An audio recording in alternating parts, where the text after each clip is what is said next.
وهذه الدنيا دار تعب ومكد، لا دار سعادة وأنس الأبد. لقد خلقنا الإنسان في كبد، فالسلام والسعادة الأبدية إنما هي في الجنان العلية لا في الدنيا الدنية، وهي دار امتحان وابتلاء لا دار نعيم دائم وجزاء. لو كانت الدنيا تعدل عند الله جناح بعوضة ما سقى كافرا منها شربة ماء، لكن الله سبحانه يعطي الدنيا من يحب ومن لا يحب، ولا يعطي الآخرة إلا من يحب، ويبتلي عباده سبحانه بأنواع البلاء. وفي الحديث ما يزال البلاء بالمؤمن والمؤمنة في نفسه وولده وماله حتى يلقى الله تعالى وما عليه خطيئة.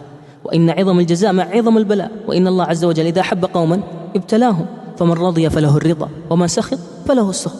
رضينا بالله ربا. فانظر إلى كل بلاء في حياتك إنما هو رحمة منه لك ورفعة منه إليك. أحسب الناس أن يتركوا أن يقولوا آمنا وهم لا يفتنون؟ لابد من الابتلاء في حياتك، صغر أو كبر، قل أو كثر. ولنبلونكم بشيء من الخوف والجوع نقص كلي أو جزئي أو مؤقت أو دائم، ونقص من الأموال والأنفس والثمرات. وبشر الصابرين. من هم الصابرين يا رب؟ الذين إذا أصابتهم مصيبة قالوا إنا لله وإنا إليه راجعون. إنا لله، الدنيا كلها زائلة ومردنا إلى الله.